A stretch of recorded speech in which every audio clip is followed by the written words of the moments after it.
Hello and welcome back to Real Vibe with Imani. Today's topic is something again you family have suggested, and we are going to talk about the unloving things we do to the people we love. Let's dig in.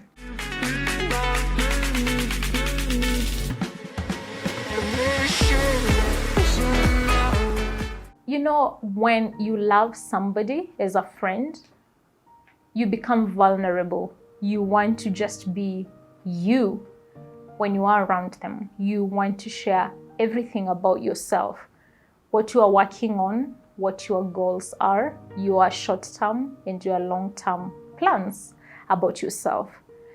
And you spend a lot of time with such people because you love them, you value them, and your life, sometimes we can say it's not the same without them.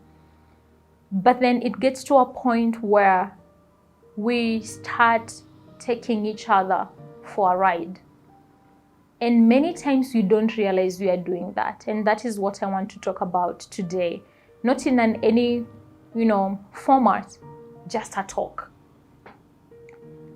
If there is somebody you love today, it could be your brother, it could be your sister at the same time. It doesn't really matter, but people you love, people you care about in your life, we all have that. Sometimes we call them our circle, a small circle.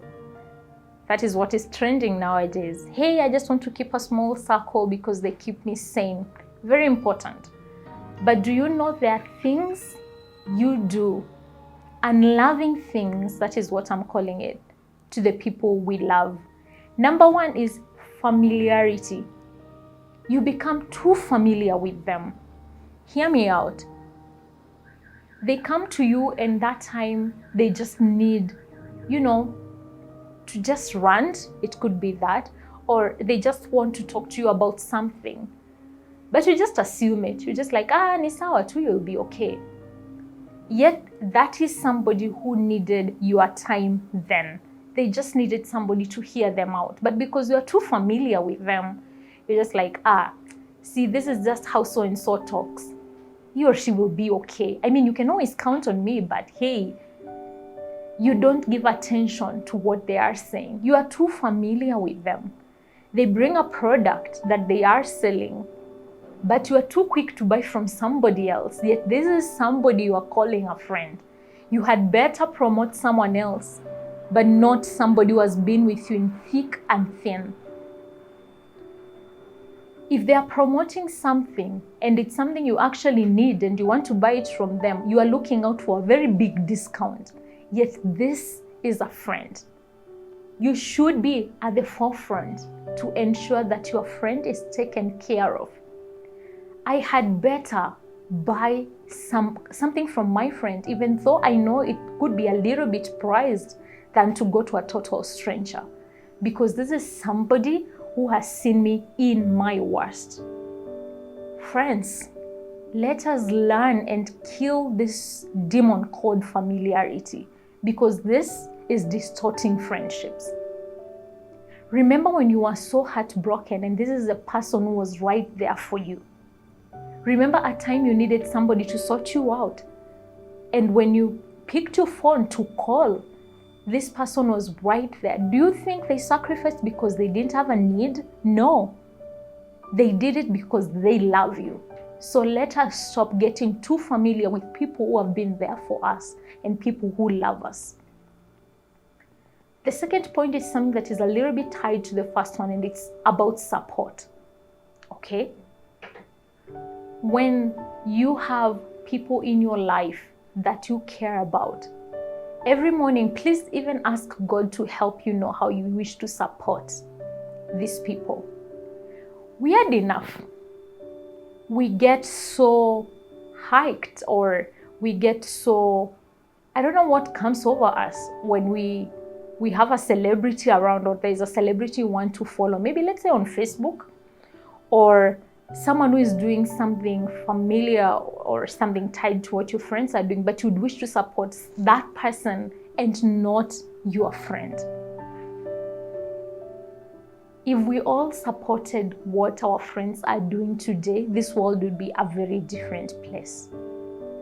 Don't be too quick to run out there and support somebody else when in your circle there is a person you love who is doing the exact same thing, if not close to what you are looking for.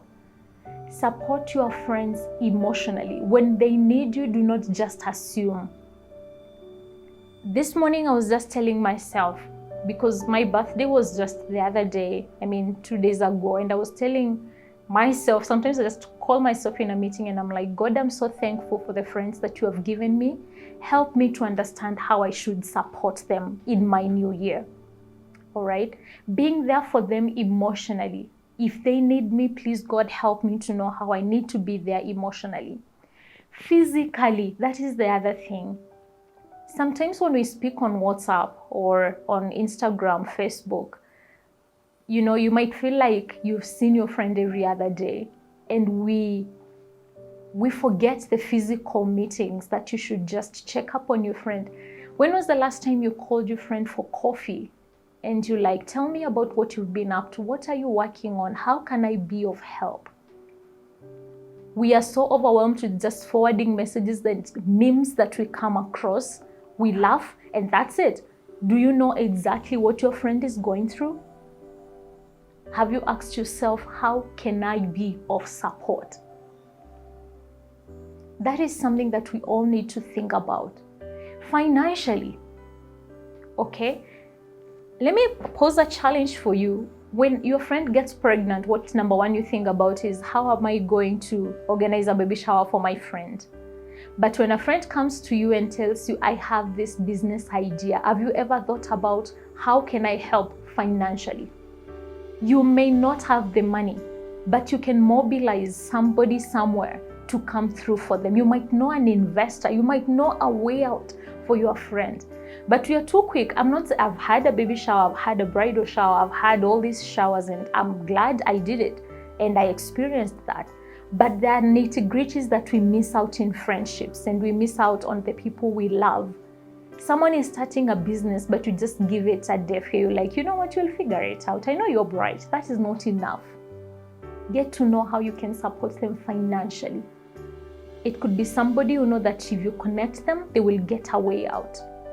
Be an intentional friend. You may not have that friend forever. If there is something you can do now that they will always know, Faith did this for me and did it out of love, please do it. The third thing, the unloving thing that we do to the people that we love the most is exposing them. Exposing your people that you love so much. Let me just speak deeply about that for a second. When somebody comes to you in confidence and tells you, hey Faith, I am struggling with 1, 2, 3. And then, someone else comes and maybe they have something similar, or you're just having a chat, and then you're like, oh, by the way, I was just having a talk with so-and-so, and imagine this is what they are going through. Then how can I trust you at the end of the day? I come to you seeking for help, and then 2, 3 days down the line, my secret is out there. People already know what I'm struggling with. That is something, friends, we have to think about. If someone comes to you in confidence, let it remain that way. All right? Stop exposing what your friends are going through. Stop exposing what your family is going through. If there is anyone who will always have your back, it's the people you love. Stop doing this to them. All right? It does hurt. If you've been there, you get what I mean. The fourth thing, which is very unloving that we do to the people that we love, is when you are parasitic. When you are parasitic, this is what I mean. You are always at the receiving end. You expect, I'll use, my example, if it's Faith. I, Faith, expect so-and-so to always plan something for me. If it's my big day, I expect you to always come through for me. I expect. But I've never thought about, then how can I give back to you? All right? And to even get upset when I don't do something you expected me to do. Such a character is very annoying. You are always on the receiving end. And sadly, such people don't think about your emotional well-being. As long as they're getting what they want, they will tell you, yes, I love you, I'll always be here for you, but you will never feel that they're for you. But if anything, they'll always tell you what they need every other day. They're like, oh, by the way, I'm going through this, and you are there for them. Rarely will they even ask you, how are you really doing? That is an unloving thing we do to people we love, and sometimes you may push people away and they will never come back. The last thing that I will talk about, unloving thing number 5 that we do to the people that we love, is putting all the praises on social media and never in person. What do I mean? It is my birthday, for example. My birthday was just the other day, and I'm grateful for the friends that I have and family who made it special. But then there are these people who love you, yes, but they will never say some things in person. If anything, on your birthday, they will be so quick to even, load their statuses with your pictures. They will write great paragraphs, for example, on Facebook. It's such a beautiful thing. But will they even call you or meet you in person and tell you, hey, by the way, this is what I feel about you? That is just an example. It could be, they wake up feeling, I'm grateful to have such a friend. But instead of, meeting you and telling you in person, hey, by the way, Faith, I just want to say thank you because of the kind of a person that you are. You are 1, 2, 3, and I'm praying for you. I am so grateful. One-on-one conversations are something that maybe in a few years, if we don't do something about it, we are losing it. It's okay to write about me on social media. I totally appreciate it. But before you even go to the social media, help your friend to know exactly how you feel. All right? And sadly, this is also happening in marriages, by the way. You are with your wife right there, but you will not tell them, hey, babe, I wanted to talk to you about something. You are 1, 2, 3. I appreciate you supporting 1, 2, 3. But you'll just put it on social media where everybody will just read. There are things you take to social media that are not meant for social media. They're just meant for you and your friend.